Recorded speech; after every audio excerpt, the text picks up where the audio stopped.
Оқыту үшін бағалау және оқытуды бағалау. Бүгінгі дәрістің тақырыбы. Негізінен бағалау, оқу сапасы туралы қорытынды қабылдау үшін оқу куәліктері жоспарлы және жүйелі жинақталған кез келген қызмет түрлеріне қатысты санат болып табылады.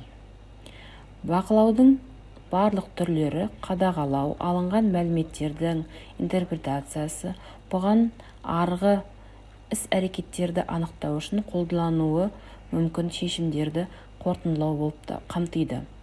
Бағалау негізінен оқытуды әдістерді және осы мүмкіндіктерді іске асыру түрлерін, жақсарту мүмкіндіктерін анықтауын бағалау, яғни қалыптастырушы бағалау.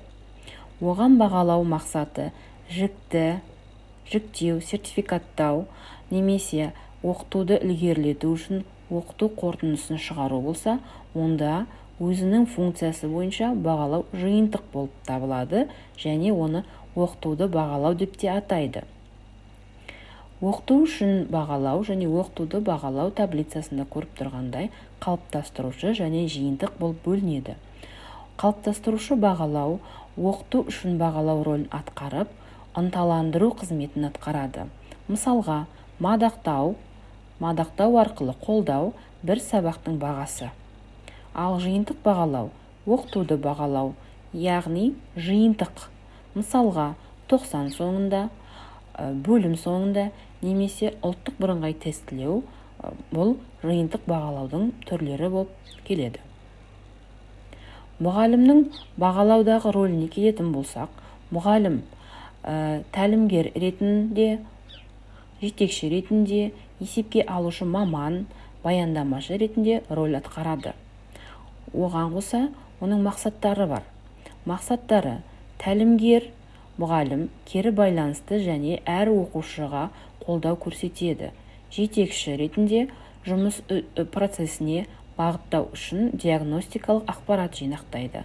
Есепке алушы ретінде мұғалім оқушылардың өсуі мен жетістіктерін жазу, баяндамашы ретінде оқушы жетістіктерін ата-анасына, оқушылардың өздеріне және мектеп әкімшілігіне хабардар етіп отыру. Оқыту үшін бағалау оқушылардың деректерді қолдануына баса назар аударуымыз қажет. Мұғалімдер бұл орайда жалғыз бағалаушы ғана болып қалмайды. Оқушылар өздерінің сыныптастарын және өздеріне баға беріп, мұғалімдер де оқушыларда белсенді рөл атқарады. Білім алушылар өз білімін арттыру үшін бағалауды үйренеді. Оқуын жақсарту үшін кері байланыс арқылы алынған ақпаратты сәйкесінше жұмыс жасайды. Түсінушілікті, қызығушылықты және ықыласпен әрекет етуді қажет етеді.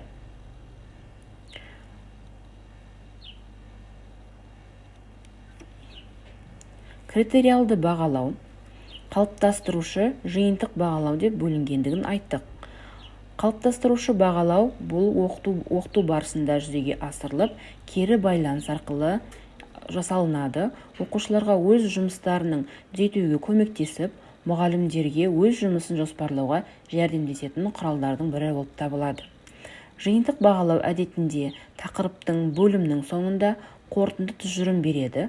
Оқушыларға қандай материалды үйренгендігін көрсетуге мүмкіндік береді.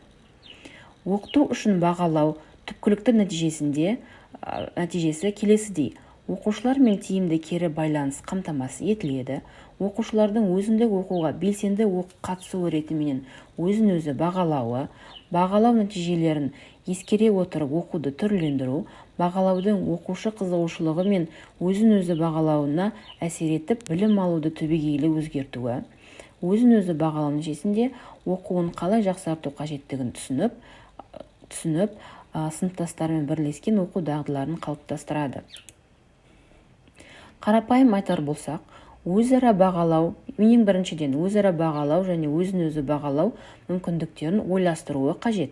Мысалы, жауап алу кезінде мұғалім жұппен талқылау және қадағалау қалғандарымен бөлісуге оқушыны итермелеуі қажет. Екіншіден, әрбір тапсырма үшін болжанған нәтижелерді және олардың оқу мақсаттарына қатысын түсіндіріп, бұл орайда балалардың оқу ұсыныстарын мүмкіндіктерді ұғынатынына көз жеткізу. Мәселен, өте қабілетті балалар үшін оқытуды ұзарту немесе балалардың нақты қызығушылығы мен өзара байланыс орнату мүмкіндіктері бар болуы мүмкін. Балалар өз жұмысының сапасын бағалауға көмектесу үшін нақты табыс критериялары берілуі қажет. Уақыт өткен сайын балаларға өз жұмыстарын және басқалардың жұмысын бағалауды үйретеміз және тиісті сөйлеу дағдыларын қалыптастырамыз. Бұл жерде мақсаттар, міндеттер, күтілетін ұзақ мерзімді нәтиже, күтілетін қысқа мерзімді нәтиже, үлес, стратегия, әрекет жалпыға нақты болуы қажет. Сабақта балаларға проблемаларды шешу жолдарын талқылап, пайымдауға және тәсілдерді салыстыру және бағалай отырып, стратегияны әзірлеуге мүмкіндік береміз. Яғни олар оқушылардың өз құзыреттіліктерінде. Балалардың өз оқуларын талдап отыруға үнемі әрі жиі итермелейміз. Мысалға келер болсақ, сізге тапсырма берілді делік. Онда тапсырмалар былай болуы мүмкін. Не жақсы істелінгенін анықтау, бұл неге жақсы істелінгенін түсіндіру, содан кейін нені жақсартуға болатындығын айқындап, бұны қалай істеуге болатынын түсіндіруі керек. Яғни қорытындылай келе, өзара бағалау және өзін-өзі бағалау жүргізуі мүмкіндік береміз. Сонымен қатар нәтижелерді оқу мақсаттарымен байланыстырамыз. Нақты табыс критерийлерін ұсынамыз. Бағалау барысында балаларды тиісті сөйлеу дағдыларын дамытуға үйретуіміз қажет.